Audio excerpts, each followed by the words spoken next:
Pumapasok kami dito, dala namin ang panukala para sa Constitutional Convention. Wala kaming iniisip na specific na amyenda na gustong gawin.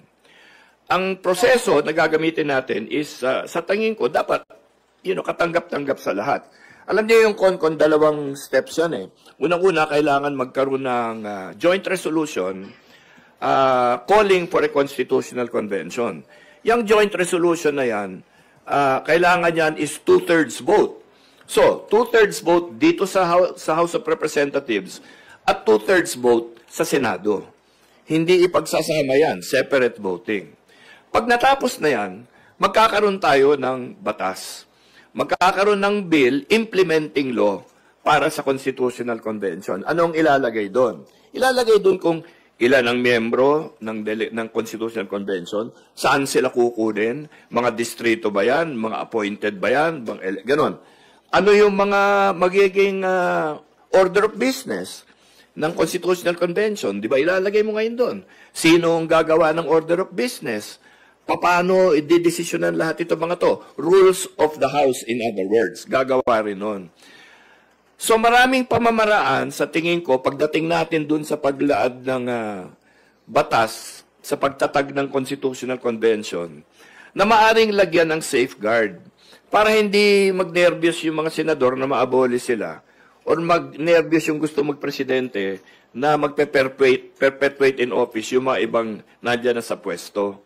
Para mawala na yon kasi sila naman siguro gusto lang naman nila matuloy yung kanilang pagsaserbisyo at paglingkod sa ating mga kababayan, which is okay naman yon. That's a fair motivation to have.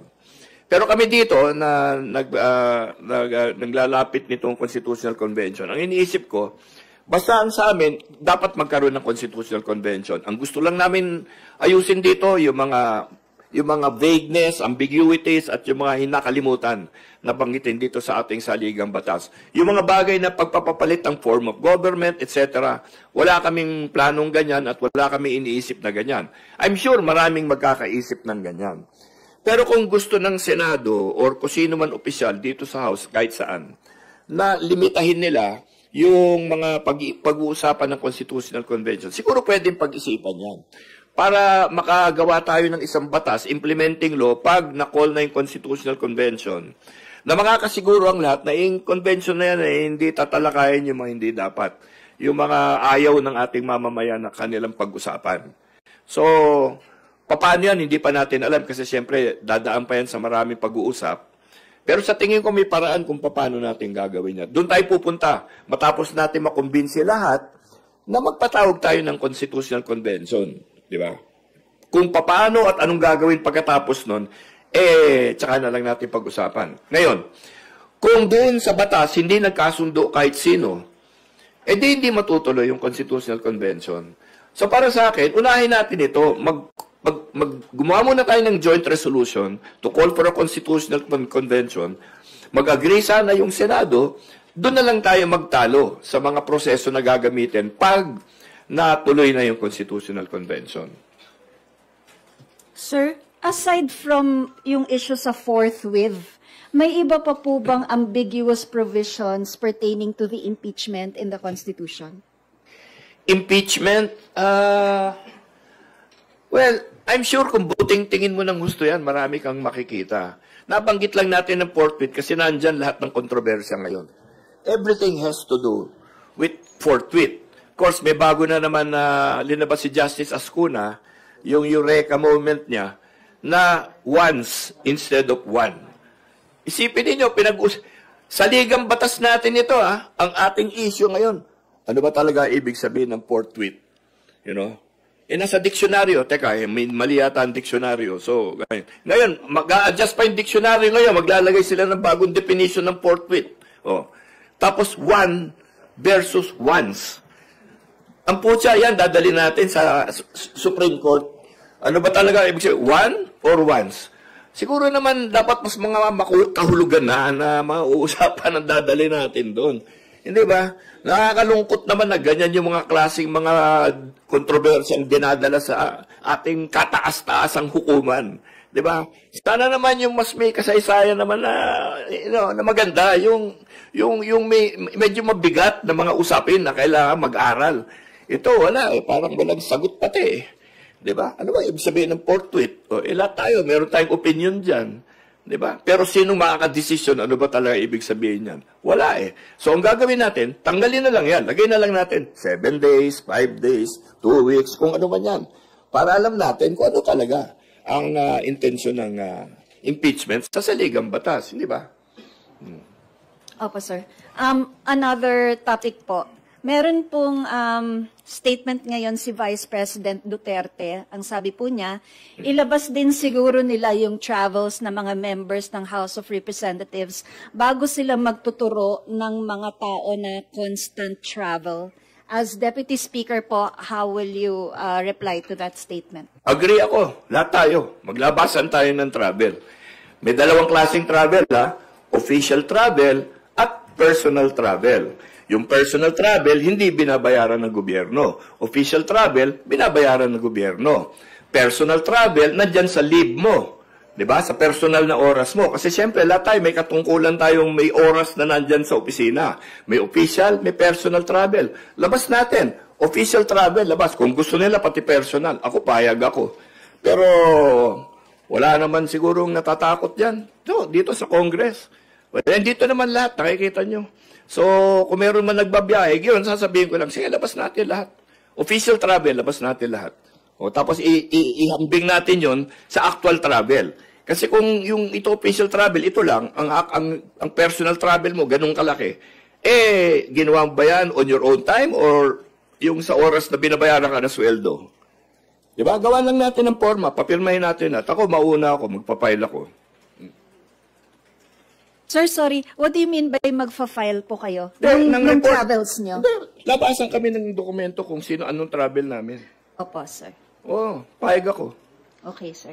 Sir, last na po, ito ibang topic na naman po ulit. I know that you weren't part of the 19th Congress, but kina-question po kasi ni Senator Lacson kung bakit pinayagan po ng Senate and ng House yung realignment ng 74 billion pesos na PhilHealth subsidy in the 2025 GAA. Ang sabi po ni Senator, that is illegal kasi yung GAA in effect amended a special law which was the syntax law. As Deputy Speaker po, ano po kaya yung gagawin ng House leadership ngayon para mabantayan yung mga ganitong realignments po? Okay, I agree 100% with Senator Lacson sa sinabi niya. Talagang mali yung nangyaring yun. Ang akin lang talaga, siguro dahil dito, nandiyan na tayo sa budget season din, kahit na 2025 budget yan, kami sa partido namin, nagkasundo kami, na hindi namin uumpisahan ang pagsuri ng 26 budget hanggat hindi namin naliliwanagan, hindi kami naliliwanagan sa lahat ng misteryong nangyari sa 2025 budget. Ito ang hindi naaalala ng tao. Ang House gumawa ng panukalang budget. Okay? Nag-approve ang House of Representatives ng budget. Ngayon, sa budget na yon, kung titignan ninyo, nandyan lang naman, public document, pwede niyong kunin sa secretariat, hindi nawala yung PhilHealth budget. Intact sa version ng House. Hindi nabawasan yung Department of Education budget. Intact. In fact, mataas. Ang nabawasan dito sa House, yung Public Works budget. Okay? Tignan niyo yan. Yan ang pinadala sa Senado. Ngayon, ang finally lumabas, natanggal yung PhilHealth Trust Fund, nabawasan yung Department of Education, nadagdagan ang Public Works budget. Ngayon, gusto namin malaman, sinong nagpalit nun? Paano nangyari yun? Sino talaga ang nagtanggal? Paano natanggal yung PhilHealth budget? Kasi alam ko, hindi dito sa House of Representatives yun. Dahil ang pinadala namin sa kanila, buo pa yun. Sino yung bumawas sa Department of Education budget, sa DepEd? Kasi pag alis dito sa House nun, kompleto pa yon, mataas pa yon. Kami yung nagbawas ng DPWH budget, sino ang nagdagdag ngayon yan?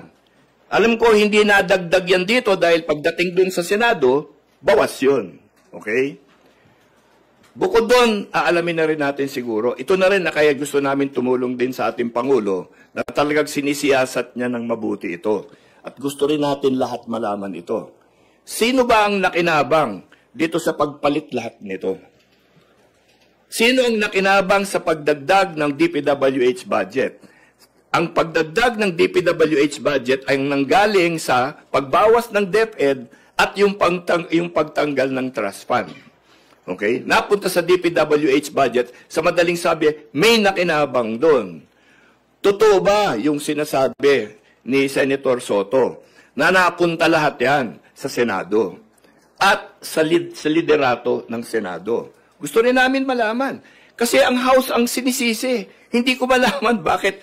Alam mo, 20th Congress ako, wala ako sa 19th. So, nung tinitignan ko itong kontrobersyang ito, outsider ako.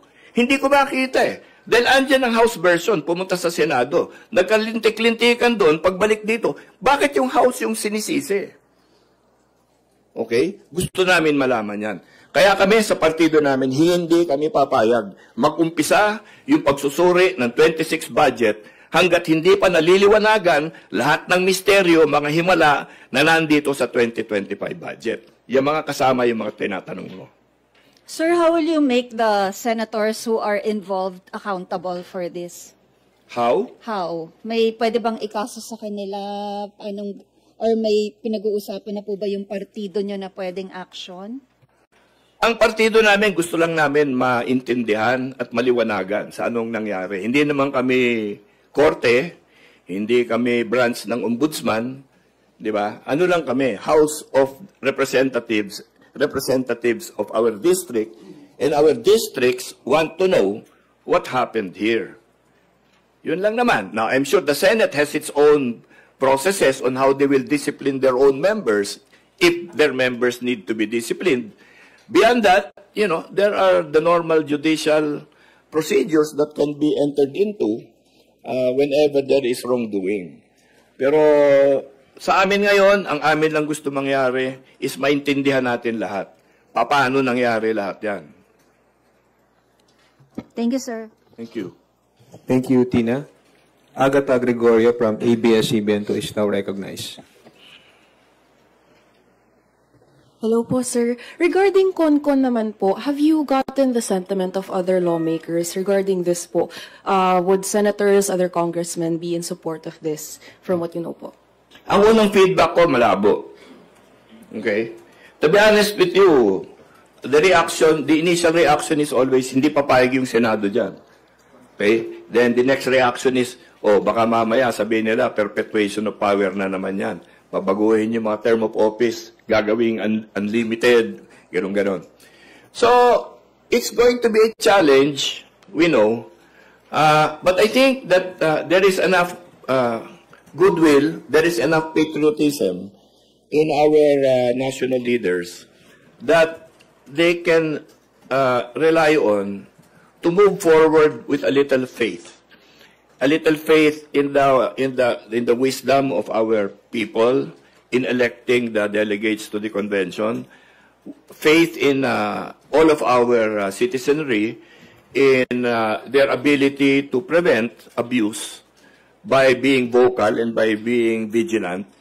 So, andun kami sa, alam namin mahirap ito, pero wala namang madaling siguro na dapat habulin natin ngayon kasi ang mga suliranin natin medyo grabe. Kaya kung may mga mahirap na kailangan gawin, subukan pa rin natin. But in answer to you, it's not going to be easy, honestly. And in relation po to the issue with forthwith, nabanggit nyo nga po na better to have a period.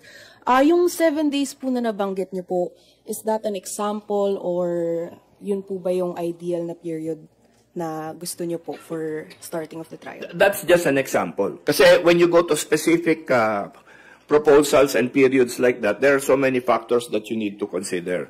Like, you have to get a lawyer. How long will the lawyer take to prepare the brief to reply? Ganon. So, although, in our jurisprudence and in all of our laws today, there are periods required for specific judicial processes. I think we can go to those and be guided by those because those are based on experience and history. So if we